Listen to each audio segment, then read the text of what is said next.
안녕하세요. 예, 자 권쌤이라고 합니다. 편안하게 그냥 칠판 보고 강의 들으시면 돼요. 풀어보니까 어땠어요?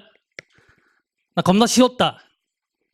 다 풀고 난 한 5분 정도 쉬었다? 있나요? 기존에 공부하신 분들 같은 경우는 약간 이제 문제 노출이 됐기 때문에 좀 빨리 풀었을 겁니다. 근데 이걸 처음 마주치는 분들 같은 경우에는 조금 이제 어려운 문제도 있었고 좀 쉬운 문제도 있었겠죠, 그죠? 일단 오늘 오셔가지고 이제 16문제를 가지고 지금 가지고 계신 독해 틀을 좀 많이 깨고 가실 겁니다. 오늘 아침에 오는데 고민 많이 했죠? 비도 오고 가야 되나 말아야 되나. 근데 결석하면 또 뭐 안 준다 그러고 어쨌든 막 무거운 몸을 이끌고 오셨잖아요. 오늘 강의 듣고 가시면 오늘 강의를 정말 잘했구나라는 생각이 들 겁니다. 알겠죠? 제일 처음에 받으신 자료 있잖아요. 아까 문제 푸신 거. 제일 뒷장 보세요. 제일 뒷장. 아까 문제 푸신 거에 제일 뒷장 보시면 오늘 강의 주제가 뭐 독해를 잘하자, 영어를 잘하자 이런 것도 아니고요. 일단 소제목이 이겁니다. 당신이 독해력. 안녕하십니까? 보세요. 뒷장 보시면은 여러 가지 항목들이 있습니다. 하나씩 한번 보고 한번 체크 한번 해보세요. 해당 사항에. 자, 일단 독해를 할 때 지금 아까 푸신 느낌 그대로 한번 체크하시면 돼요. 너무 자신한테 관대하게 평가하지 마시고 냉정하게 평가하셔야 됩니다. 자, 나는 모르는 단어가 좀 많았다. 체크하시고요. 자, 단어는 다 알겠는데 무슨 말인지 이해가 안 된다. 자, 독해 공부할 때 시간을 재서 문제만 많이 풀어보고 있다. 같은 지문을 여러 번 읽고 풀게 된다. 자, 단어를 외우긴 하지만 단어장 정리를 따로 하지는 않는다. 자, 항목 쭉 한번 읽어보고 체크 한번 해보세요. 한 번이라도 그런 게 있으면 체크하시면 돼요. 냉철하게 보셔야 돼요. 냉철하게. 자, 개당 1점입니다. 밑에 한번 자가진단 한번 해보십시오. 내 독해력이 어느 수준에 있는지.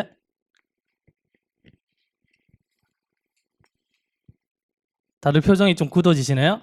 자, 거기 한번 들어볼까요? 매우 양호하다 있나요? 매우 양호하다. 대체로 약간 조금 상태는 조금 안 좋죠. 그죠? 하나도 체크가 안 된 분은 없잖아요. 2019년 국가직이 쉬웠다 그래요? 어렵다 그래요? 원래 쉬웠다 그러죠. 그래서 난이도는 쉬웠는데 제가 썼을 때는 점수가 안 나오고 희한한 일이 좀 벌어지죠. 그죠? 난이도가 쉽고 어렵고를 떠나서 지금 내 점수가 잘 맞는 게 중요합니다. 원래 시험 쳐서 이게 지금 결과가 나왔잖아요. 꽈락률이 한 몇 프로 정도 될 것 같으세요? 국가직 9급. 꽈락률이 47.1%입니다. 그러면 이 꽈락을 하신 분들 중에, 꽈락이란 얘기는 이제 한 과목이 40점 이상 못 넘으면은 꽈락인 겁니다. 그러면 꽈락을 하신 47.1% 중에 영어 때문에 꽈락한 사람은 과연 몇 프로일까요? 이거보다 많을까 적을까요? 일단 좀 많다는 느낌 드시죠? 몇 프로냐면 65%입니다. 근데 지금 이 수치가 무서운 게 뭐냐면 원래 국가직 9급 같은 경우에는 사상 지금 이제 공무원 시험을 치고 이제 쭉 난이도를 분석해 봤을 때 가장 쉬웠다는 평가를 받고 있어요. 근데 가장 쉬웠다는 시험에 지금 65%라는 꽈락률이 나왔습니다. 근데 이분들이 이렇게 생각 들 수 있겠죠. 이제 막 공무원을 시작하려고 들어오셔가지고 그냥 경험 삼아서 한번 쳐봐야지. 뭐 그래서 꽈락률이 높겠지? 이거 아닙니다. 그죠? 꽈락 하신 분들 중에서는 1년 이상 공부하신 분들이 꽤 많아요. 실제로 반 이상은 됩니다. 근데 영어 때문에 꽈락이 나와요? 그럼 이 수치가 얼마나 무섭냐면 원래 지방직 9급 같은 경우는 지금까지 시험 문제에서 역대급으로 어렵다는 평가를 받고 있습니다. 평균이 한 55점 정도에서 왔다 갔다 하고 있어요. 그러면 국가직 9급이랑 지방직 9급의 평균 수치가 한 10점 이상이 차이가 나요. 그럼 그런 걸 이제 대충 계산을 했을 때 원래 지방직 9급 같은 경우에는 꽈락률 전체 중에서 영어 때문에 꽈락하는 비율은 75%는 될 겁니다. 이해돼요? 그 말은 단순하게 지금 10명이서 시험 치러 갔는데 그중에 한 2명, 3명 빼고는 다 영어 때문에 꽈락이 된다는 얘기예요? 이해돼요? 그럼 일단은 이제 우리가 이 수치를 보고 생각하셔야 되는 게 영어가 어렵구나. 그 다음에 합격을 하는 데 있어서 영어가 이제 크게 좌우하겠구나. 그런 생각을 일단 좀 하셔야 돼요. 왜냐하면 이게 영어가 하루아침에 만들어지는 거 아니거든요. 그래서 과연 지금 이제 막 시작하시는 분도 계시고 이제 이전에 공부를 쭉 하시는 분도 계신데 영어 때문에 늘 이제 고민이잖아요. 그래서 이게 어떻게 접근을 하면은 조금 더 이제 쉽게 빨리빨리 접근할 수 있는지에 대해서 오늘 배워가시면 돼요. 예전에 이제 지하철이나 버스 타면 이런 장면이 좀 많았죠, 그죠? 뭐 신문을 보는 요즘에 다 스마트폰 오잖아요. 신문의 가로 길이가 한 몇 센치 정도 될 것 같으세요? 신문 크기가 거의 다 똑같잖아요. 자, 맞추시면 상품이 있는데 신문의 가로 길이가 한 몇 센치 될 것 같으세요? 39.4cm입니다. 그러면 왜 하필 그렇게 많은 수치 중에 가로 길이가 왜 39.4cm라는 가로 길이를 써서 신문을 만들까요? 지금 갑자기 영어 수업 들어왔는데 갑자기 신문 얘기하니까 좀 이상하죠, 그죠? 지금 아주 중요한 얘기를 하고 있습니다. 이 수치가 언제 나왔냐면 1970년대 이제 영국에서 나왔어요. 영국의 신문이 처음 만들어질 때 39.4cm라는 이 수치를 가지고 신문을 만들었습니다. 근데 왜 하필 이 수치냐면 그 당시에 법이 있었어요. 법이 어떤 법이 있었냐면 이제 세금을 부과하는데 영국에서 어떻게 세금을 부과하냐면 한 페이지당 얼마 이렇게 부과한 거예요. 그러면 내가 조그만하게 신문을 만들면 그러면 거기에 얼마 안 들어가도 어차피 내는 돈은 똑같다는 얘기죠. 이해돼요? 그래서 신문사에서 굴리는 게 가급적이면 좀 많은 내용을 담으면서 고객들이 불편하지 않게 그 수치가 뭐냐면 팔을 양팔로 이렇게 쭉 폈을 때 다 잡을 수 있는 크기 그게 39.4cm입니다. 그때 이게 처음으로 만들었어요. 근데 희한한 게 뭐냐면 1855년에 이 세금 제도가 폐지가 됩니다. 그러면 더 이상 신문을 그렇게 불편하게 만들 필요가 없잖아요. 근데 지금 시간이 되게 많이 지났는데도 신문을 똑같은 크기로 만들고 있다는 얘기죠. 이해돼요? 2000년대 영국에 이제 메이저 신문사가 두 개가 있습니다. 두 개가 있는데, 그리고 이제 좀 망해가는 신문사가 하나가 있어요. 그럼 어떻게 하면 이제 이 회사를 살릴까 해서 신입사원이 와가지고 이제 사장한테 건의를 하는 거예요. 사장님, 저희가 신문을 조금 작게 만들어 보면 어떨까요? 그래요? 그러니까 사장이 야, 새끼 너 미쳤어? 야, 똑같이 해도 못 따라가는데? 이렇게 해가지고 어떻게 하려고? 그래서 사장이 막 고민을 하는 거예요. 근데 어차피 망할 거니까 한번 해보자 이겁니다. 이래요? 그래서 나온 게 뭐냐, 최초의 타블로이드 신문이 나와요. 요즘에 이제 뭐 벼룩시장이나 아니면 뭐 교차로 같은 거 있잖아요. 이게 처음으로 나옵니다. 이때 대박을 쳤어요. 대박을 쳐서 잘 나가던 메이저 회사가 두 개가 문을 닫았습니다. 그리고 이 시사는 지금까지 영국에서 가장 독보적인 회사로 남아 있어요. 지금까지. 제가 지금 이 얘기를 왜 하는 것 같으세요? 신문을 팔려고? 지금 제가 말하는 포인트가 뭐예요? 고정관념입니다. 고정관념. 영어를 하는데 고정관념이 왜 중요하나? 이거 굉장히 중요합니다. 이거 못 계시면은 공무원 공부라는 늪에 빠져버려요. 허우적대다가 포기하든지 아니면 계속해서 못 놓고 계속 하게 되는 겁니다. 영어 때문에. 이해돼요? 젯블루라는 항공사가 있습니다. 이 항공사가 비행기에 당연히 있어야 되는 것들을 다 없애버렸습니다. 당연히 있어야 되는 게 뭐 있어요? 뭐 날개 이러지 마시고 뭐 있나요? 원래 낯선 사람이랑 얘기 잘 안 합니까? 뭐 있어요? 일단 1등석을 없애버려요. 자, 기내식도 없애고요. 왕복 티켓도 없앱니다. 이게 다 없애고 이제 그 남은 돈으로 쓸데없는 걸 빼고 나서 그 남은 돈으로 비행기에 다 투자를 합니다. 그래서 비행기를 이렇게 바꿔버려요. 모든 좌석을. 그래서 의자마다 위성 TV가 있고요. 가죽 시트로 다 바꿨습니다. 근데 무제한으로 스낵도 공급해줘요. 넓은 다리 공간 이렇게 바꿔요. 또 대박을 쳤죠. 지금까지도 매년 30%씩 성장하고 있습니다. 주제가 뭐라고요? 고정관념입니다. 잡아요? 이 사람 알죠?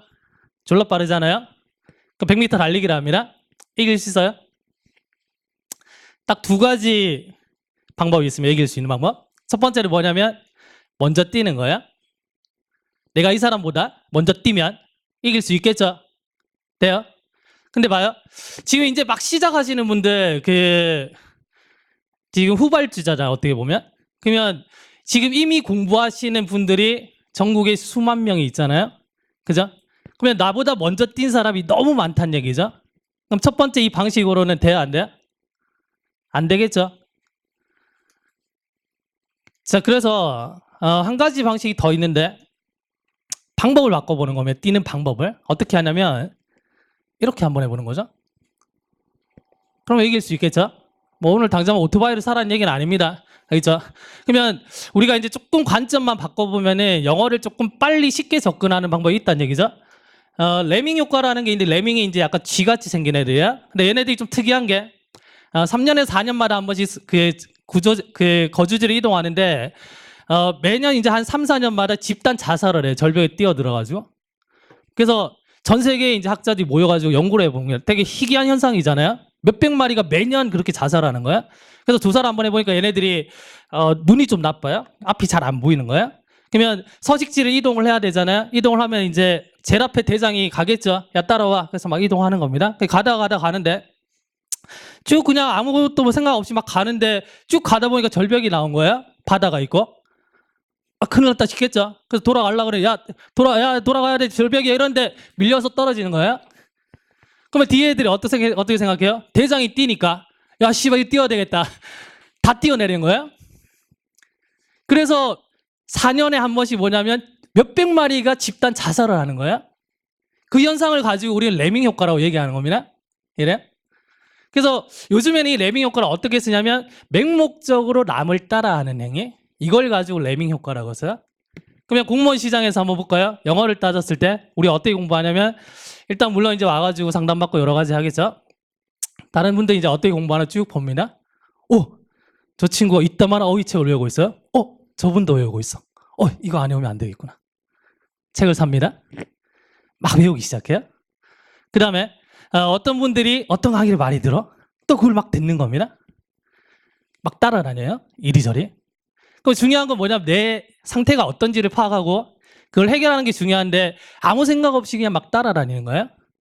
그러면서 나중에 돌아보니까 공부할 것도 많고 아무래도 잘 안 되네? 어렵네? 이런 얘기가 나오는 거예요. 독해에서 지금 이제 현상이 어떤 현상이 일어나냐면 지문이 길어지고 있습니다. 지금 오늘 제가 드린 문제들에 좀 짧으면서 길고 하는 문제를 여러 가지 섞어놨는데 지문이 길어지고 있어요. 그러면 첫 번째 생각, 자 지문 길어지고 있으니까 우리 어떻게 극복할까요? 포기할까요? 우리나라 그 특성이 그렇습니다. 질문만 하면 고개 숙이시고 필기합니다. 뭐 가까이 가면 막 세모 네모 그리고 있고, 그냥 눈을 보시면서 들으시면 편안하게 들으시면 돼요. 힘들잖아요 아침에.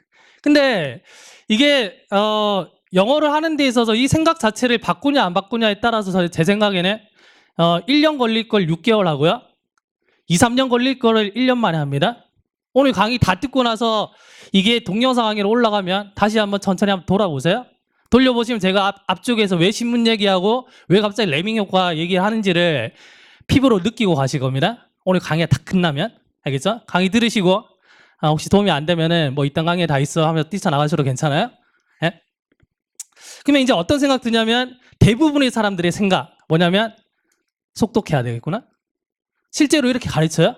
지문이 길어지고 있으니까 이거 빨리 읽으려면 속독해야 됩니다. 속독해야 됩니다. 이렇게 가르쳐요. 속독하는 순간 이제는 영어는 빠이빠이입니다. 속독을 한다는 얘기는 뭐냐면 좋게 해석을 하면 내가 빨리빨리 읽고 지문의 내용을 알아차리는 건데 근데 문제는 내가 공부하는 입장에서 봤을 때는 빨리빨리 못 읽어요. 그 다음에 빨리빨리는 갈 수 있지만 무슨 내용인지 정리가 안 됩니다. 그러면 공부를 하시는 학생분들 입장에서는 뭐냐면 속독이라는 거는 대충대충 빨리빨리가 돼요. 자 봐요. 대충대충 빨리빨리가 뭐냐면 이런 겁니다. 자 칠판 보시면 돼요. 보시면 돼요. 네. 제 강의는 편안하게 그냥 칠판 보고 들으시면 돼요. 지문이 있잖아요.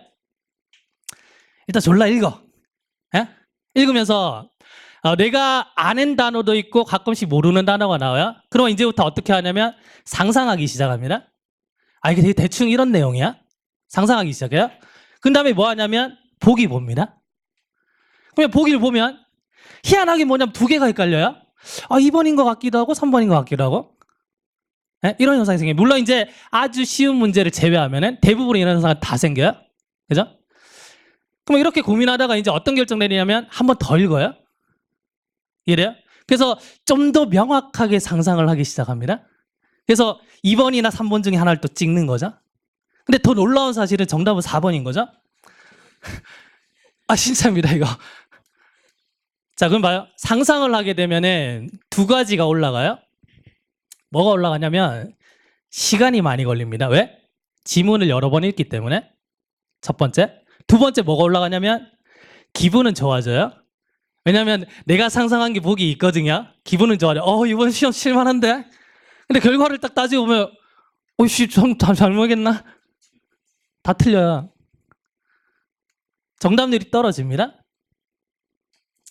그럼 우리가 이제 이 시장에서 살아남으려면은 시간은 단축시켜야 돼요. 당연한 얘기죠. 맞나요? 그 다음에 정답률을 높여야 돼요.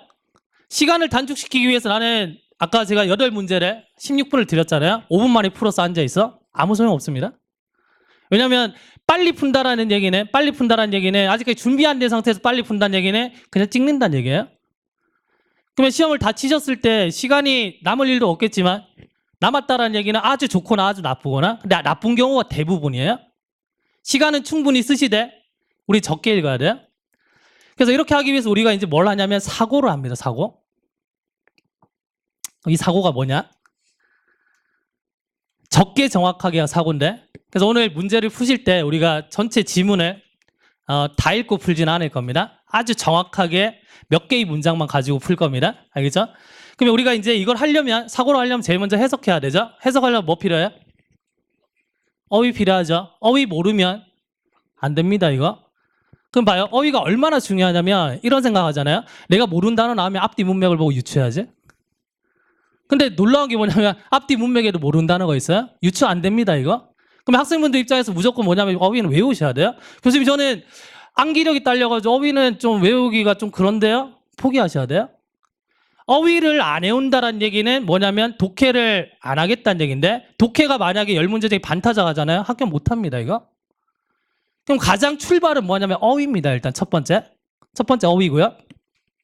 그 다음에 이제 아까 체크리스트에서 보셨지만 어휘를 내가 다 안다고 해서 해석이 안 되잖아요. 그건 무슨 문제냐면 그게 구조에 대한 문제입니다.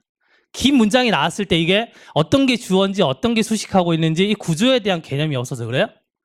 근데 이 구조는 오늘 저희가 이제 16개의 지문을 가지고 각 지문을 평균적으로 한 2개 문장씩 읽을 겁니다.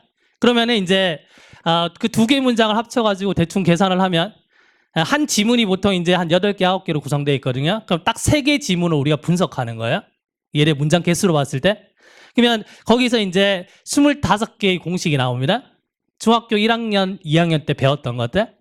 그러면 이것만 배우시잖아요. 그러면 구조 분석이 90% 이상 됩니다. 이해돼요? 무슨 말인지? 그래서 오늘 강의 다 들으시면 구조적인 거는 거의 다 해결이 돼요. 이해돼요? 그러면 어휘랑 구조를 알면은 이제는 뭐다? 해석을 할 수가 있어요. 그걸 오늘 경험하고 갈 겁니다. 그럼 이 두 가지가 돼야지 사고를 하는데 대부분은 여기에 머물러 있어요. 고맙게도.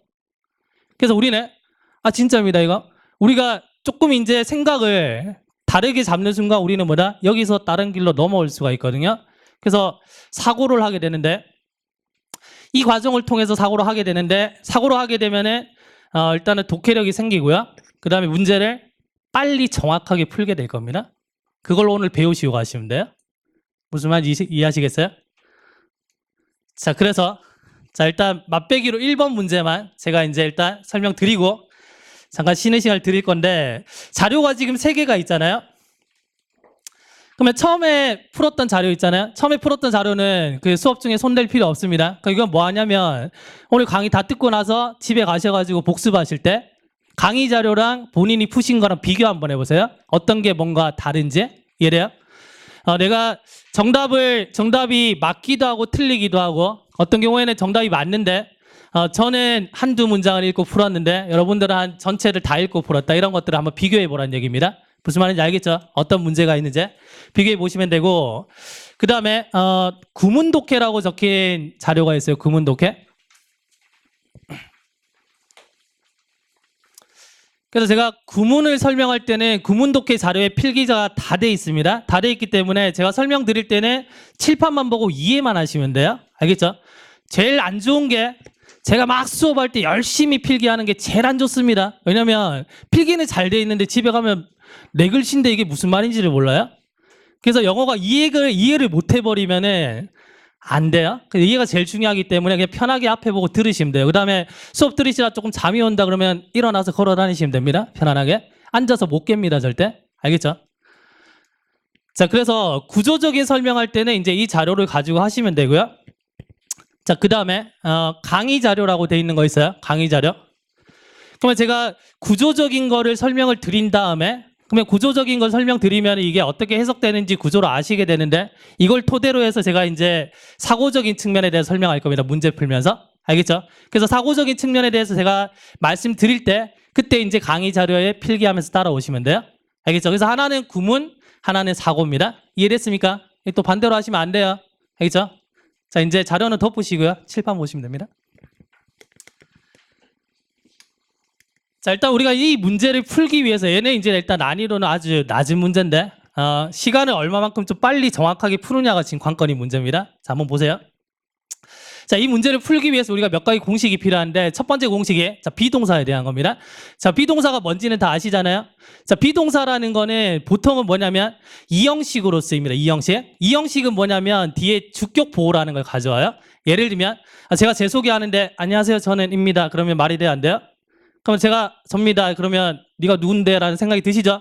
그러면 내가 누군지를 설명해야 된단 말이에요. 그럼 나라는 건 주어니까 나를 설명하는 게 주격 보호가 되는 겁니다. 알겠죠? 그러면 내가 키가 크다 그러면 어떻게 나타낼 수 있어요? I'm tall이죠. 했나요? 소리 내서 말씀하시기 힘들면은 속으로라도 말씀하시는 게 이게 내 지식이 됩니다. 알겠죠? 가만히 이렇게 팔짱 켜고 그냥 얼마나 잘하는지 보자 이러면 공부 안 돼요. 알겠죠? 자, 보세요. 자, I'm tall이라는 문장이 있고요.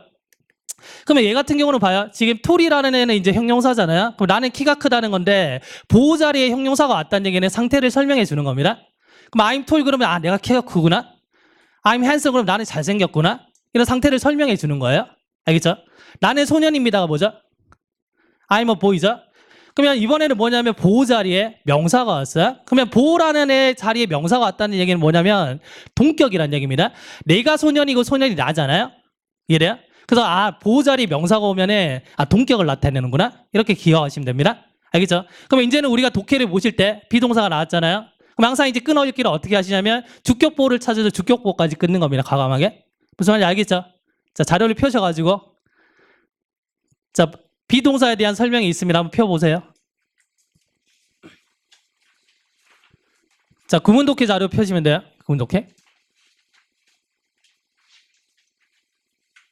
자, 그래서 자, 보호 자리에 쓰이는 게 형용사나 명사구나. 그 다음 형용사는 상태 설명, 명사는 동격이구나. 체크하시고요.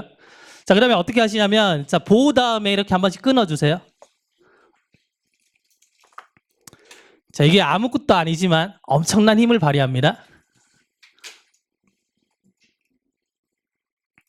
자, 두 번째 볼까요? 자, 칠판 보시고요. 두 번째 보세요.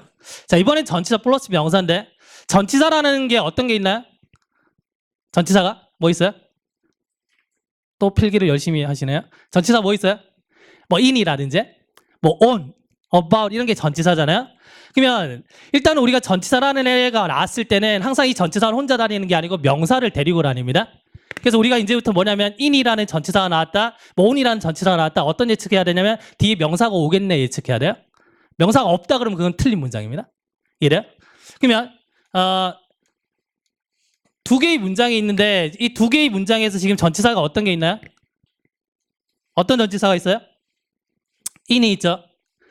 그러면 전치사가 왔을 때 우리는 뭐 봐야 된다고요? 뒤에 명사가 오겠구나 이렇게 예측하는 겁니다. 이해되세요?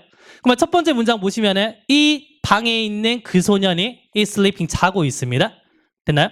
영어에서는 수식하는 말이 두 가지가 있어요. 그게 뭐냐면 형용사가 있고 부사가 있어요. 형용사는 누구 꾸미냐? 명사를 꾸밉니다. 그래 부사는 명사를 제외한 나머지 꾸미는 게 부사예요. 그러면 첫 번째 문장에서 이 방에 있는 소년이 자고 있잖아요. 그럼 소년이 지금 명사죠. 그러면 얘는 명사를 꾸미니까 뭐다? 형용사겠죠. 이해되십니까? 자, 그다음에 두 번째를 보시면 똑같은 in this room이 되는데 그 소년이 자고 있는데 뭐다? 이 방에서 자고 있잖아요. 지금 누구 꿈이요? 동사 꿈이죠. 동사 꿈이니까 얘는 뭐다? 부사가 되겠구나. 그래서 부사라는 거는 명사를 제외 나머지를 꾸미고 형용사는 명사를 꾸며주는 거구나. 됐나요? 그 다음에 자, 우리가 꾸며준다는 말은 뭔가 수식해주고 꾸며준다는 말은 영어 문장에서 필요 없는 존재예요. 이게 굉장히 또 중요합니다. 그러면 첫 번째 문장에서 in this room을 없애잖아요. 그러면 남아있는 문장이 말이 돼야 안 돼요? 말이 되죠? 아, 필요 없구나 이거고요. 그다음 밑에 것도 마찬가지죠. in this room을 없애버리면 문장이 완전합니다. 그죠? 이해되나요? 그래서 수식이라는 말을 쓰는 이유는 문장을 좀 더 풍성하게 쓰는 거지. 이해돼요? 문장 구성에는 아무런 영향을 안 줍니다. 알겠죠? 자, 두 번째 공식 필기하십시오.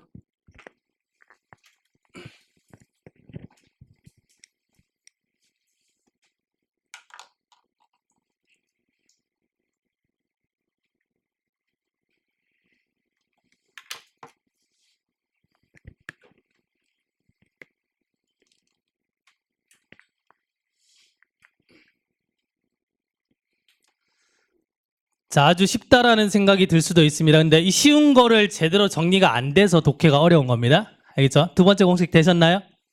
되셨나요? 자, 세 번째 볼까요?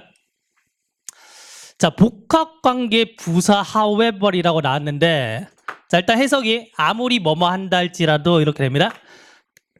일단 생긴 모습이 일단 우리가 알고 있는 이제 그러나라는 연결사랑은 다르죠. 했나요? 자, however인데 얘를 조금 떼어놔가지고 no matter how라고 듣습니다. 그러니까 보통은 어순이 어떻게 되냐면 no matter how 다음에 형용사나 부사가 오고 주어 동사가 와요. 했나요? 그러니까 얘는 문장에서 어떤 역할을 하냐면 부사 역할을 합니다. 부사. 부사는 문장에서 뭔가를 수식해줬죠. 그러니까 부사는 문장에 필요해요? 안 필요해요? 안 필요했죠. 아, 그래서 이 no matter how나 however이 이끄는 절은 필요 없는 거구나. 이렇게 일단 생각하시면 됩니다. 예를 들면 자, 이런 문장이 있어요. 자, however hard it is 됐잖아요. 그러면 그것이 뭐다? 아무리 어렵다 할지라도 자, 나는 최선을 다할 겁니다. 이런 말이 돼요. 했나요? 해석이 어떻게 되는지만 좀 보시면 됩니다. 독해에서는. 했나요? 자, 두 번째 볼까요? 이번에는 부사가 왔습니다. 그럼 however quickly I can run. 자, 내가 아무리 빨리 달릴 수 있다 할지라도 나는 뭐다? 그 기차를 뭐다? 따라잡을 수는 없네요. 했나요? 그래서 해석이 어떻게 돼요? 내가 아무리 빨리 달릴 수 있다 할지라도 이렇게 되는구나. 됐나요? 정리하시고요.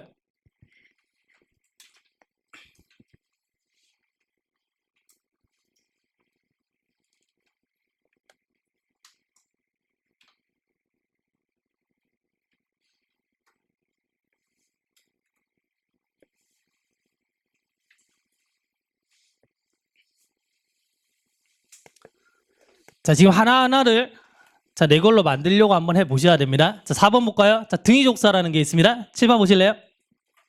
자, and, but, or, so, for인데 자, 얘네들 어떤 특성이 있냐면 두 개를 나열할 때는 A and B라고 쓰시면 되고요. 세 개 이상 나열할 때는 콤마를 씁니다. 그러면 중요한 게 이제부터 뭐냐면 독해에서 등위족사 나오잖아요. 그럼 대부분의 등위족사는 얘네들 많이 보게 돼요. 이렇게 세 가지를 가장 많이 보게 되는데 그러면 등위족사 나오면 이제는 뭐냐면 이렇게 세모를 치기로 약속하는 겁니다. 알겠죠? 독해 푸신 거 보시고 만약에 이게 깨끗하잖아요, 독해가. 그렇게 푸시면 절대 안 됩니다, 이게. 알겠죠? 그래서 한 문장을 읽더라도 정확하게 분석하셔서 정확하게 무슨 의미인지를 아셔야 됩니다. 알겠죠? 그래서 세모를 치시고 우리는 뭐다? 뒤에 거를 보고 앞에 거를 유추하는 거예요. 자, 이게 무슨 말이냐면 B가 만약에 형용사잖아요. 그럼 A도 뭐다? 형용사가 되고 얘가 투부정사면 투부정사, ing면 ing, 동사면 동사 되는 겁니다. 알겠죠? 그럼 제일 중요한 포인트가 뭐냐면 뒤에 걸 보고 앞에 걸 유추한다는 게 중요한 겁니다. 구조 분석하실 때. 알겠죠? 그럼 여기 지금 예문이 있는데 보시면은 and가 왔잖아요. 자, 등용사 왔을 때 앞을 봐요, 뒤를 봐요? 자, 필기 있다 하셔도 괜찮습니다. 앞을 봐요, 뒤를 봐요? 뒤를 보잖아요. 그럼 뒤에 지금 플레이즈라는 동사가 있죠. 그럼 우리 어떤 예측해야 돼요? 이 and는 동사를 나열하겠구나. 몇 개 나열하고 있나요? 몇 개 나열하고 있어요?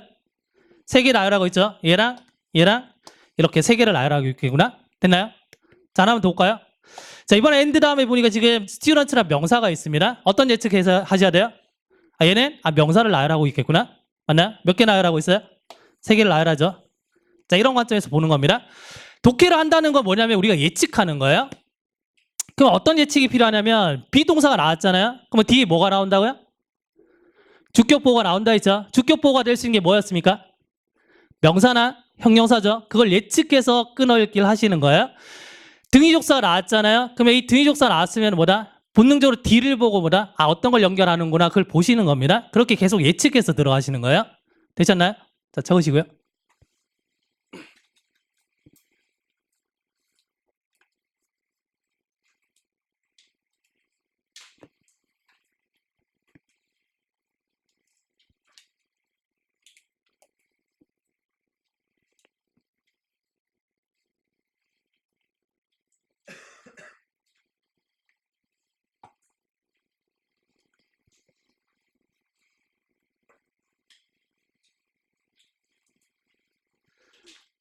다시 말씀드리자면 지금 한해 자, 그 공식에 한 25개 정도만 보셔도 90%는 구조 분석 다 됩니다. 자, 그 다음에 5번 해볼까요? 자, 7번 보시고요. 자, 소댓이라는 애가 있는데 얘가 붙어 있을 때는 목적이에요. 떨어져 있을 때는 결과가 되고, 이해돼요? 그러면 목적일 때는 뭐뭐 하기 위해서가 되고요. 결과일 때는 너무뭐해서 뭐뭐 하다 이런 뜻입니다. 자, 남자 여자가 만나잖아요. 둘이 붙어 다니죠. 왜 붙어 다녀요? 그냥 사랑하기 위해서 붙어 다니죠. 좋으니까. 이해돼요? 그래서 사랑하기 위해서 붙어 다니는 겁니다. 그래서 소댓이 붙어 있으면은 목적이에요. 됐나요? 그럼 붙어 다니다 보면 싸울 때가 있잖아요. 헤어지겠죠. 왜 헤어졌나요? 싸워서 그 결과 헤어진 거죠. 이해돼요? 그래서 소댓이 나왔을 때 붙어 있으면 뭐라고요? 목적. 떨어져 있으면 결과가 되는 겁니다. 됐나요? 자, 볼게요. 그래서 비싼 문장인데 보시면 지금 소댓이 얘는 붙어 있고 얘는 지금 떨어져 있잖아요. 그 위에 거는 목적이죠. 붙어 있으니까. 밑에 거는 뭐다? 결과가 되는 겁니다. 그럼 위에 거는 그가 열심히 공부했는데 선생님이 되기 위해서 열심히 공부했다 이렇게 되는 거예요. 그리고 떨어져 있잖아요. 그러면 그는 열심히 공부했습니다. 그 결과 선생님이 될 수 있었습니다. 이렇게 돼요. 됐나요? 자, 적으시고요.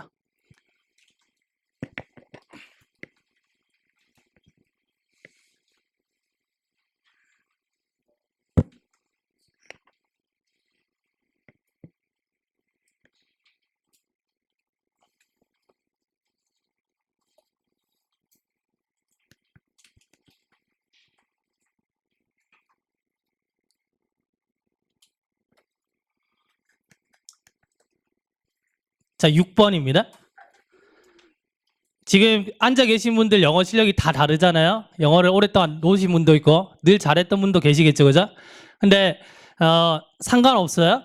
뭐 영어가 막 왕초보가 있고 그 다음에 기초가 있고 기본이 있고 이런 게 아니에요. 지금 얘기하는 것만 이해하시면 영어를 다 잘할 수 있습니다. 알겠죠? 그래서 그냥 편안하게 들으시면 돼요. 혹시라도 제가 설명드리는 게 이해가 안 되면 체크했다가 집에 와서 욕하지 마시고 이따 쉬는 시간에 물으시면 돼요. 알겠죠? 자, what이라는 게 있어요. 그 what이라는 게 이름이 뭐 의문사, 관계, 대명사 여러 가지가 많아요. 근데 다 신경 쓰지 말고 우리는 이제부터 what이 나오잖아요. 그럼 딱 두 가지만 보는 겁니다. 몇 가지 본다고요? 두 가지 본다고요? 그럼 뭘 보냐면 일단은 what이 나왔을 때 얘는 일단은 명사절로 쓰이는 겁니다. 명사는 어떤 역할을 하나요? 문장 속에서? 주어나 목적어나 보호 역할을 합니다. 그러면 이 what이 나왔을 때 주어나 목적어나 보호 역할을 하는지를 보는 겁니다. 독해드 문법에서. 알겠죠? 두 번째는 뭐냐면 what은 불완전한 문장을 이끌어요. 그러면 불완전한 문장이라는 건 뭐냐면 완전한 문장에서 뭐다? 주어가 빠지든지 목적어 빠지든지 보호가 빠지든지. 근데 우리가 이제 대부분 보는 한 90% 이상의 불완전한 문장은 주어가 없든지 아니면 목적어가 없든지 이렇게 되는 겁니다. 됐나요? 적으시고요.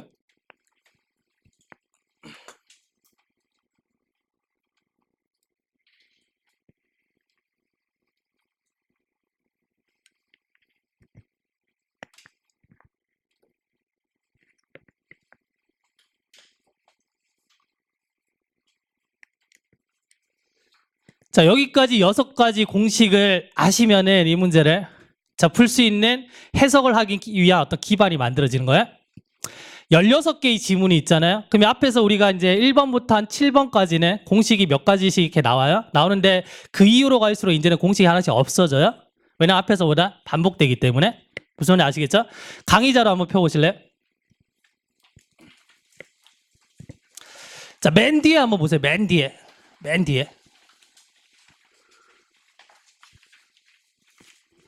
자, 맨 뒤에 보시면 이거 표가 나와 있습니다. 강의자료가 아니라 지금 필기자료 맨 뒤에 보시면요.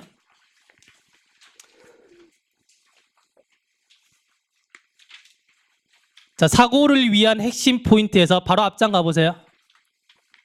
자, 9쪽입니다. 9쪽. 표 찾으셨어요? 있죠? 자, 눈으로 한번 스캔 쭉 한번 해보세요.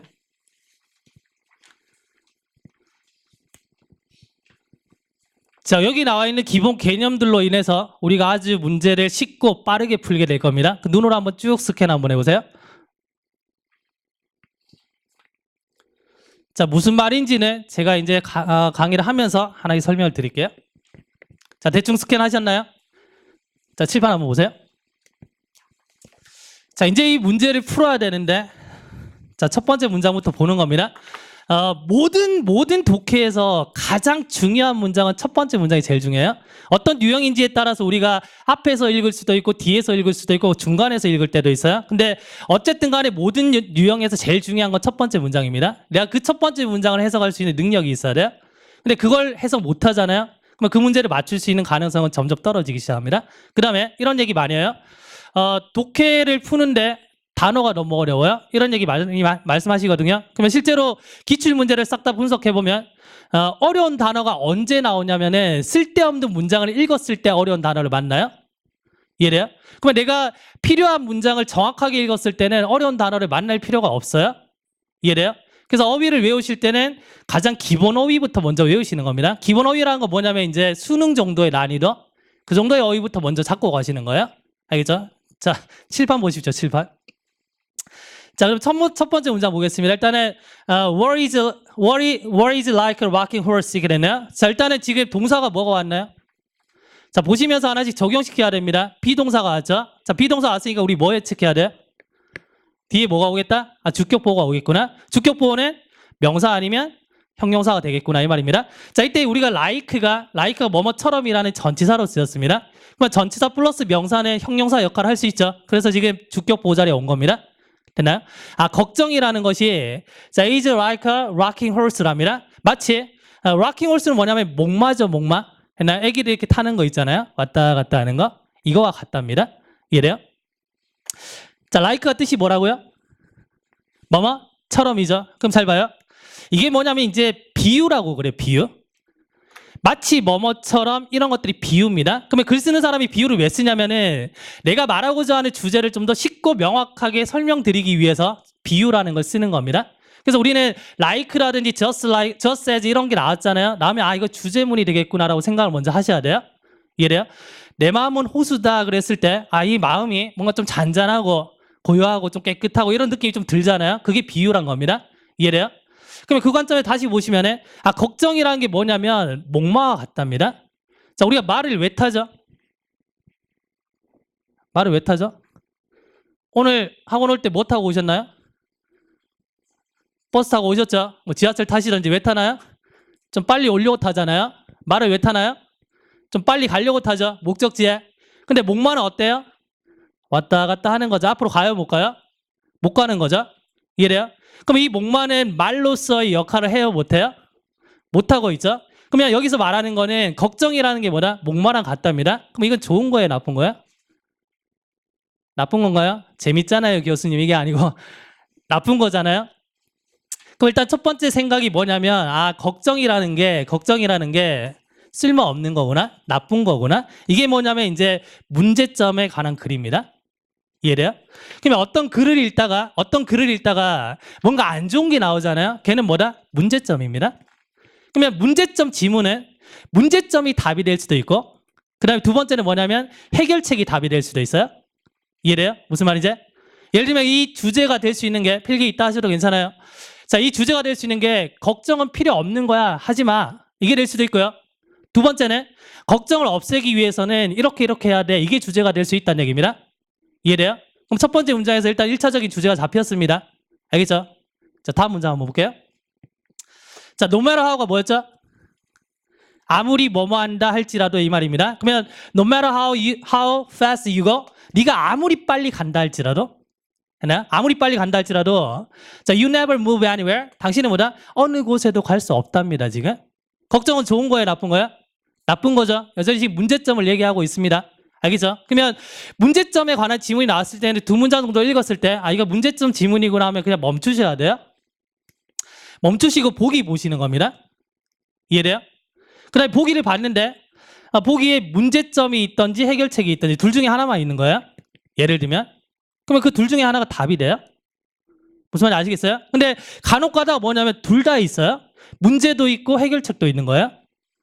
그러면 이때는 어떻게 하시냐면 마지막 문장을 읽으시고 해결책이 있는지 없는지 보셔야 돼요. 마지막 문장을 읽었는데 해결책이 만약에 있잖아요. 그러면 해결책이 답이 돼요. 근데 마지막 문장을 읽었는데 해결책이 없어. 그러면 문제점이 답이 되는 겁니다. 이게 문제 및 해결책 지문이에요.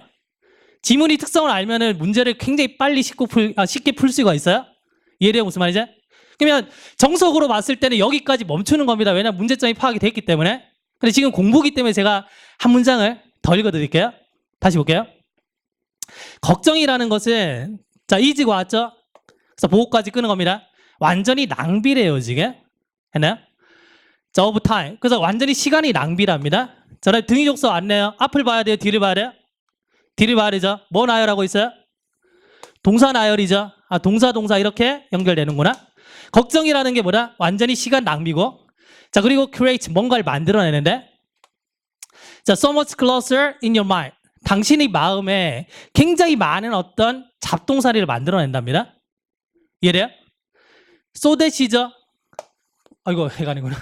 so that이죠. 자 붙어 있나요? 떨어져 있나요?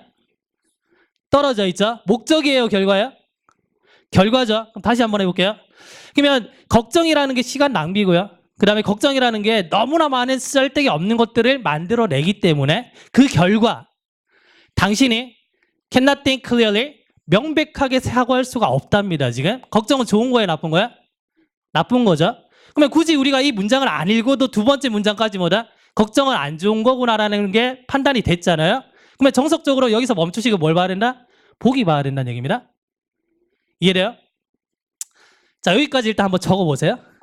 자 강의 자료에다 필기하시면 돼요. 강의 자료. 그래서 강의 자료에 필기하시고 처음에 푸신 거랑 집에 가서 한번 비교 한번 해보셔야 됩니다. 강의 자료에 필기하시면 돼요.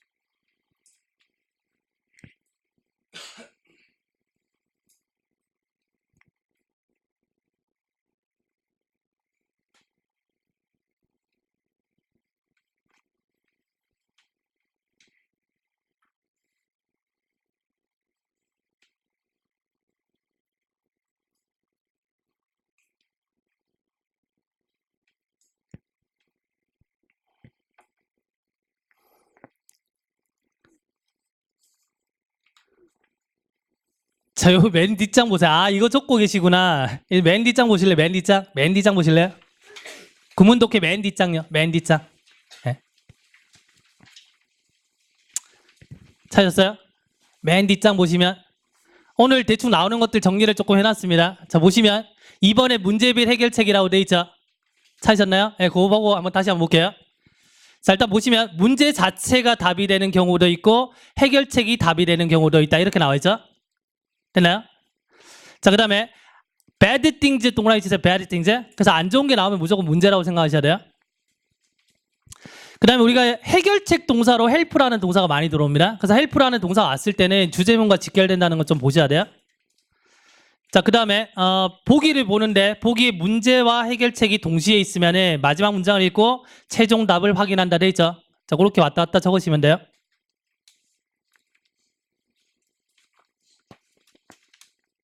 자, 그 다음에 바로 위에 보시면 강조라고 돼 있죠. 강조에 보시면 지금 비유가 있습니다. 비유. 그래서 like가 있고 뭐 just as라고 나와 있죠. 그것들 체크하시면 돼요.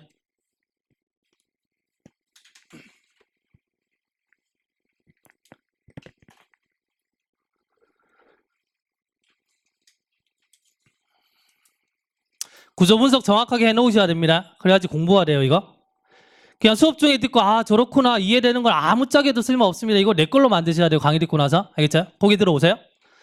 자, 우리가 지금 공부기 때문에 세 번째 문장까지 읽었지만 어쨌든 두 번째 문장까지 어떤 판단이 있었어요? 아, 이걸 문제를 제시하는 글이구나 이 판단이 섰잖아요. 그럼 뭐 해야 된다고요? 이제 뭐 해야 돼요? 문제점 글이니까 보기 보고 걸러내야죠. 맞나요? 자, 7번 보세요.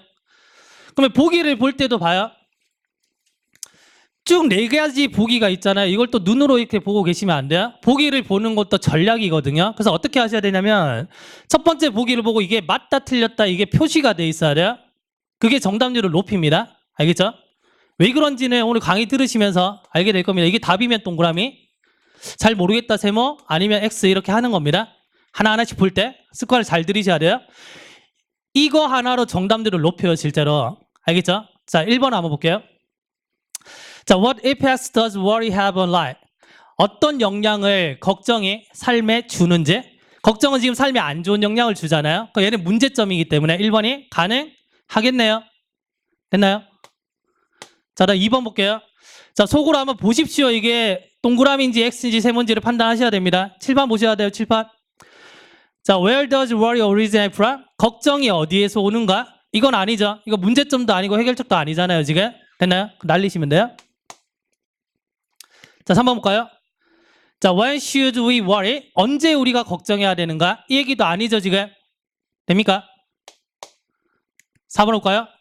자, how do we cope with? cope with는 다루다, 처리하다, 해결하다 이 말입니다. 어떻게 걱정을 처리하지? 이겁니다. 이거 해결책 될 수 있겠죠? 그럼 얘도 답이 될 수 있겠네요. 만약에 1번이랑 4번 중에 하나가 있으면 걔가 답입니다. 근데 두 개가 나왔잖아요, 지금. 이제는 뭐 해야 된다고요? 마지막 문장 읽으셔야 돼요. 한번 읽어보세요. 해결책이 있는지 없는지.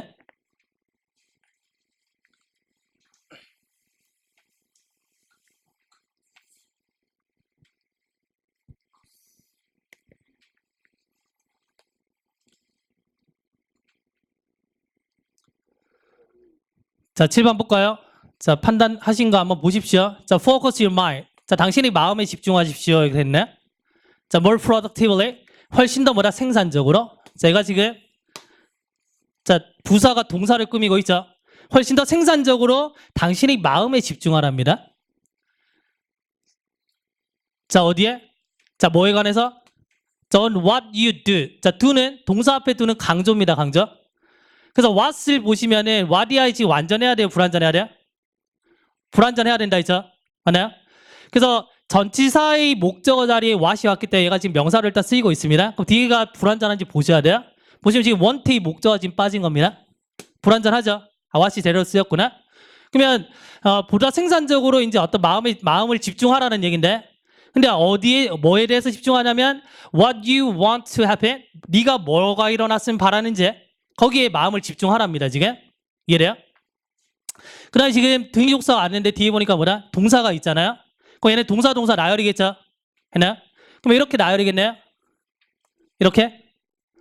자, 그리고 자, dwell이란 말은 살아가십시오 이 말입니다. 여기에 살아가십시오 이렇게 나오네요. 어디에 사냐면 또 마찬가지로 지금 what이 나왔습니다. what 다음에 지금 is가 나왔으니까 불완전한 문장이죠. 주어가 없으니까. 그러면 뭐에 살아가야 되냐면 what is a lot wonderful? 이미 뭐다? 멋진 것에 거기에 살아가십시오. 걱정하지 말고 이 말이죠. 됐나요? 어디에서? 자, in your life. 당신의 삶에서. 자, 이때 소는 등위족사가 되고요. 새로운 문장 시작입니다. 자, 그렇게 하면 자, more wonderful stuff. 훨씬 더 멋진 것들이 자, will come your way. 너에게 다가오게 될 거야 이 말입니다. 자, 해결책이 나왔어요? 안 나왔어요? 나왔죠? 그럼 정답 몇 번이에요? 4번이구나. 이겁니다. 됐나요? 그럼 오늘 16문제 중에 가장 쉬운 문제를 지금 푸신 거예요. 그래서 쉬운 문제에서 사고 연습이 안 되면 어려운 문제에 적용이 안 됩니다. 오늘 난이도가 쉬운 것부터 해서 어려운 것까지 막 넘나들 겁니다. 무슨 말인지 알겠죠? 자, 다시 한번 고개 들어보세요. 자, 독해 문제 하나를 푼다는 건 뭐냐면 어휘 구조 가지고 해석하는 겁니다. 그 다음에 사고적인 개념이 붙는 거예요. 알겠죠? 그래서 그 사고적인 개념은 제가 이제 강의하면서 하나하나 짚어드릴 건데 오늘 16개 지문을 보시면은 거의 한 70% 이상을 한 번씩 경험을 하고 가게 될 겁니다. 알겠죠? 자, 잠깐 쉬었다 가겠습니다.